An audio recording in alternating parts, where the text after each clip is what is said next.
আজ সমিতি পাড়তে যাচ্ছে মোচা।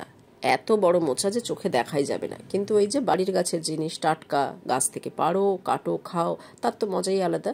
সেই জন্য একদম ছোট একখানা মোচা দেখতে পাচ্ছ, মানে সাইজ চোখে পড়ার মতো নয়, তাও সেই মোচাটা মা আপাতত কাটবে। তার জন্য জলে একটু হলুদ মিশিয়ে দিল যাতে ওই কষ ভাবটা, মোচার কষ ভাবটা কেটে যায়। হাতে একটু সর্ষের তেল লাগিয়ে নিল। এবার মোচাগুলোকে ছাড়িয়ে ভেতরের ফুলগুলোর রেণু আর ওই সামনের অংশটা, নৌকোর মতো যেটা, ওল্টানো নৌকো যেটা থাকে আর কি, ওইটা সব বাদ দিয়ে দিচ্ছে, দেখতেই পাচ্ছ। দিয়ে ছোট ছোট করে ওগুলোকে কুচিয়ে এই জলের মধ্যে আধ ঘন্টা ভিজিয়ে রেখে দেবে। তারপর জল থেকে ছেঁকে তুলে নিয়ে রান্না হবে। সেজন্য কড়াইতে তেল গরম হয়ে গেলেই 5 ফোড়ন, তেজপাতা আর ভাগ্যি বাড়িতে মিট মশলা গাছের পাতা ছিল, সেজন্য সেই পাতা একটা না দিলে নয়।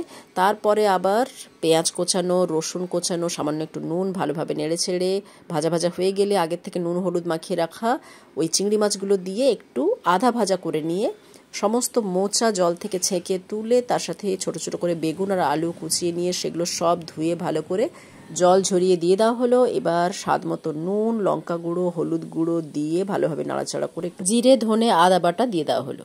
ভালোভাবে নাড়াচাড়া করে মশলা কষিয়ে নিয়ে এবার আমরা উষ্ণ গরম জল যোগ করছি। ঢাকা দিয়ে 4 থেকে 5 মিনিট হালকা আছে একটু ভালো করে ফুটিয়ে নাও। তারপর ঢাকনা খুলে আবারও কিছুক্ষণ ভালোভাবে নেড়ে ছেড়ে আমরা কয়েক দানা চিনি যোগ করব, এতে স্বাদটা অনেক বেশি বেড়ে যাবে।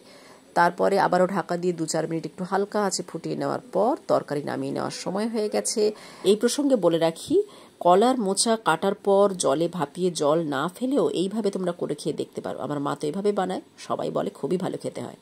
এই প্রসঙ্গে কয়েকটা কথা বলে রাখি, মিট মশলার পাতা আমাদের বাড়িতে গাছ আছে, তাই মা প্রায় প্রতিটি খাবারে দেয়, কিন্তু তোমরা যখন বানাবে তখন নর্মালি ওই তেজপাতা দিয়েই বানিও, মিট মশলা পাতা লাগবে না। আর সুস্বাস্থ্যের জন্য বলি, চিনির পরিবর্তে গুঁড়ো মিষ্টিও ব্যবহার করতে পারো, আর গুঁড়ো লঙ্কার পরিবর্তে কাঁচা লঙ্কা। গরম মশলা যোগ করতে চাইলে তরকারি নামানোর 2 মিনিট আগে যোগ করো।